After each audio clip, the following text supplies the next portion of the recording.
नमस्कार। आज हम मुंशी प्रेमचंद के एक ऐसे शानदार उपन्यास की दुनिया में उतर रहे हैं जो आज भी उतना ही सच लगता है जितना 100 साल पहले था। नाम है प्रेम आश्रम। आपने बिल्कुल सही कहा। और जो बात इसे आज भी इतनी जरूरी बनाती है वो ये है कि प्रेमचंद ने सिर्फ उस दौर के समाज का एक्सरे नहीं किया, बल्कि उन्होंने हमें उस समाज के अंदर चल रहे टकरावों को भी दिखाया। टकराव किस तरह के? एक तरफ शानो शौकत में डूबे जमींदार, दूसरी तरफ गरीबी और अन्याय में पिसते किसान। और इस पूरे टकराव के बीच उन्होंने दो भाइयों को खड़ा कर दिया, प्रेम शंकर और ज्ञान शंकर, जो असल में दो अलग अलग विचारधाराएं हैं। तो चलिए इसी टकराव को परत दर परत खोलते हैं। कहानी जब शुरू होती है तो हमें एक ऐसी दुनिया दिखती है जो ढह रही है। पुराने जमींदार जैसे लाला जटाशंकर का परिवार, कभी शहर में इनकी तूती बोलती थी, लेकिन अब झूठी शान और दिखावे के चक्कर में सब बर्बाद हो चुका है। हाँ, और प्रेमचंद ने उनके मकान की हालत के बारे में क्या खूब लिखा है। वही कि वो एक बूढ़े बीमार आदमी जैसा हो गया था जो लाठी के सहारे खड़ा हो। बिल्कुल, ये उस सामंती व्यवस्था के अंत का प्रतीक है जो अब अपने ही बोझ तले दब रही थी। लेकिन इसी ढहती हुई दुनिया के बगल में एक नई तरह की रईसी भी जन्म ले रही थी। अच्छा। हाँ, जिसका चेहरा है राय कमलानंद। और ये किरदार बहुत बहुत दिलचस्प है। वो सिर्फ अमीर नहीं है, उनका जीने का एक अपना ही दर्शन है। राय साहब का किरदार मुझे बड़ा अजीब लगा।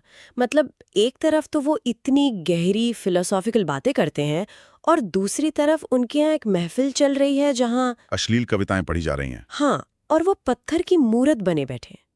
ये क्या विरोधाभास है, समझ नहीं आया। यही तो उनकी फिलॉसफी है। उनका मानना था कि सच्चा वैराग्य या कंट्रोल इच्छाओं से भागने में नहीं, बल्कि उनके बीच रहकर उन पर काबू पाने में है। वो कहते हैं, मैं इच्छाओं का दास नहीं, स्वामी हूं। लेकिन अगर हम इसे बड़े पैमाने पर देखें तो ये उस दौर के अमीर वर्ग की सच्चाई भी दिखाता है। उनका समाज की हकीकत से कोई लेना देना नहीं था। सही बात है। एक तरफ देश के किसान भूख से मर रहे हैं, खेतों में खप रहे हैं, और दूसरी तरफ ये दार्शनिक विलासिता चल रही है। दोनों के बीच कोई पुल ही नहीं था। और जब हम किसानों की दुनिया में आते हैं तो तस्वीर बिल्कुल एकदम बदल जाती है। बिल्कुल। उन पर जुल्म की इंतहा है, उनसे बेगार करवाई जाती थी। जमींदार के लिए दिन भर काम करो लेकिन मजदूरी एक पैसा नहीं मिलेगी, और ऊपर से लगान चुकाने का कभी ना खत्म होने वाला बोझ। हाँ, और गौस खां और तहसीलदार जैसे किरदार तो जैसे इस बेरहम व्यवस्था के चलते फिरते पुतले हैं। बिल्कुल, वो सिर्फ बुरे लोग नहीं हैं, वो सिस्टम के पुर्जे हैं। एक ऐसी मशीन के पुर्जे जो सिर्फ किसानों को पीसना जानती है। तो एक तरफ ये पीसने वाली मशीन है और दूसरी तरफ इससे निकलने के रास्ते। और यही कहानी का असली मर्म सामने आता है दो भाइयों प्रेम शंकर और ज्ञान शंकर के जरिए। पहले बात करते हैं प्रेम शंकर की। वो अमेरिका से एग्रीकल्चर पढ़कर आए हैं। चाहते तो बड़ी नौकरी कर सकते थे, लेकिन वो गांव आकर किसानों के साथ काम करना चुनते हैं। ये कुछ ज्यादा ही आदर्शवादी नहीं लगता? पहली नजर में लग सकता है, लेकिन प्रेम शंकर सिर्फ आदर्शवादी नहीं है, वो कर्मयोगी हैं। देखिए, वो ये मानते हैं कि किसानों की गरीबी का कारण उनकी किस्मत या ज्ञानता नहीं, बल्कि वो सिस्टम है जिसने उन्हें जकड़ रखा है। हाँ बिल्कुल। वो भाषण नहीं देते, वो खुद हल उठाते हैं, काम करते हैं। वो अमेरिका का उदाहरण देते हैं कि वहां उन्होंने बर्तन धोने से लेकर झाड़ू लगाने तक का काम किया, क्योंकि वहां काम को छोटा नहीं समझा जाता। सही बात है। तो वो भारत में भी उसी डिग्निटी ऑफ लेबर यानी श्रम के सम्मान को स्थापित करना चाहते हैं। प्रेम शंकर तो हो गए एक आदर्श, लेकिन असल दुनिया आदर्शों से नहीं चलती। और यहीं पर उनके भाई ज्ञान शंकर की एंट्री होती है, जो बिल्कुल उल्टे हैं। एकदम उल्टे, बिल्कुल। अगर प्रेम शंकर सिस्टम को बदलना चाहते हैं तो ज्ञान शंकर सिस्टम का इस्तेमाल करना जानते हैं। वो बेहद प्रैक्टिकल है, लेकिन उनकी प्रैक्टिकलिटी स्वार्थ से भरी है। इसका कोई उदाहरण है कहानी में? एक बेहतरीन उदाहरण मिलता है जब वो राय साहब को बजट की समीक्षा लिखने का तरीका सिखाते हैं। वो कहते हैं, बजट पढ़ता कौन है, बस 2-4 बातें लिख दीजिए। अच्छा, क्या बात है? हाँ, शिक्षा और रक्षा पर और पैसा खर्च होना चाहिए, और आखिर में अर्थ सचिव की खूब तारीफ कर दीजिए। वो खुश हो जाएंगे और आपका काम हो जाएगा। वाह, मतलब शॉर्टकट लो, सिस्टम को साधो और आगे बढ़ो। यही उनका मूल मंत्र है। वो व्यवस्था से लड़ने में ऊर्जा बर्बाद नहीं करते। वो गायत्री नाम की एक अमीर विधवा की रियासत के मैनेजर बन जाते हैं, अपनी ताकत बढ़ाने के लिए। हाँ, और उन्हें प्रभावित करने के लिए कभी धर्म का दिखावा करते हैं तो कभी अपनी बुद्धिमानी का। यहां तक कि वो जायदाद के लिए अपने सीधे साधे पिता प्रभाशंकर से भी लड़ जाते हैं। उनका किरदार दिखाता है कि कैसे पढ़ा लिखा इंसान भी नैतिक रूप से खोखला हो सकता है। और यहीं से हमें समझ आता है कि ये सिर्फ ज्ञानशंकर की कहानी नहीं है। प्रेमचंद असल में उस पूरे सिस्टम, उस पूरे तंत्र की बात कर रहे हैं बिल्कुल। जो ज्ञानशंकर जैसे लोगों को पनपने का मौका देता है। और इस तंत्र की सबसे बड़ी बीमारी थी भ्रष्टाचार। और यहाँ हमें कमाल का मनोवैज्ञानिक इंसाइट मिलता है। प्रेमचंद दिखा रहे हैं कि भ्रष्टाचार सिर्फ पैसे का लेन देन नहीं है, तो फिर क्या है? बल्कि इंसान कैसे अपने गलत कामों को सही ठहराने के लिए पूरी की पूरी फिलॉसफी बना लेता है। सैयद इजाद हुसैन का किरदार इसका सटीक उदाहरण है। हाँ, वो कोर्ट का क्लर्क। हाँ, वो एलमद, और रिश्वत लेने को सही ठहराने के लिए उसका तर्क सुनिए। ये तो कमाल का सीन है। वो कहता है ये गेबी इमदाद है, यानी ऊपर वाले की मदद। जरूर पिछले जन्म में इस आदमी पर मेरे कुछ पैसे बाकी होंगे, तो खुदा ने उसे चुकाने का ये तरीका निकाला है। वाह! वो अपनी रिश्वतखोरी को पिछले जन्म का हिसाब किताब बता रहा है। मतलब करप्शन के लिए भी एक आध्यात्मिक बहाना ढूंढ लिया। ये तो आज भी देखने को मिलता है। लोग अपने गलत काम को सही ठहराने के लिए कैसे कैसे तर्क गढ़ते हैं। यही तो प्रेमचंद की खूबी है, वो इंसानी फितरत को पकड़ते हैं। और ये बीमारी सिर्फ क्लर्क तक सीमित नहीं थी, ये ऊपर तक फैली हुई थी। अच्छा? पुलिस के एक ऑफिसर का जिक्र है जो कहता है कि हिंदुस्तानी हाकिम पर जब तक लोग भरोसा नहीं करते, जब तक वो उन पर रौब न जमाएं, सख्ती न करें, अंग्रेज अफसर के सामने कोई चू तक नहीं करता। लेकिन अपने ही लोगों पर जुल्म ढाना शान समझी जाती है। सही। तो ये उस दौर की औपनिवेशिक मानसिकता थी कि अपनी काबिलियत साबित करने का एक ही तरीका है, अपने ही लोगों को दबाओ। और ये सिर्फ एक कहानी नहीं थी, ये उस दौर की सच्चाई थी।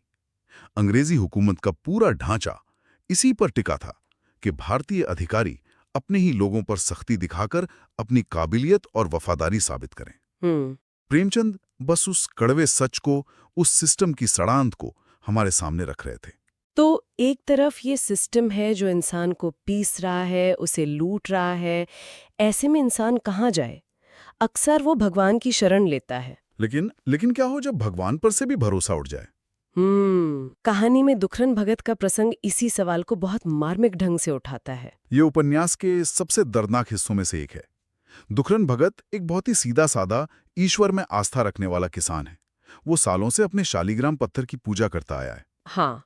लेकिन जब जमींदार का अत्याचार, लगान का बोझ और बेइज्जती, मतलब जब सब हद से बढ़ जाता है, तो एक दिन उसका सब्र टूट जाता है। और वो जो करता है वो हिला कर रख देता है। वो गुस्से और निराशा की उस चरम सीमा पर पहुंच जाता है कि अपने उस पूज्य शालीग्राम को उठाकर जमीन पर पटक देता है और चीखता है, ये निरा मिट्टी का ढेला है, इसने मेरी क्या मदद की।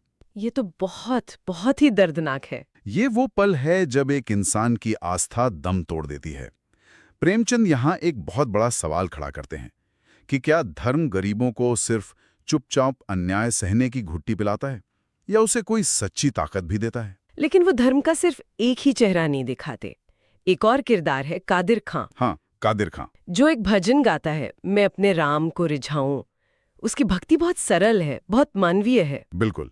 प्रेमचंद धर्म को किसी एक खांचे में नहीं रखते।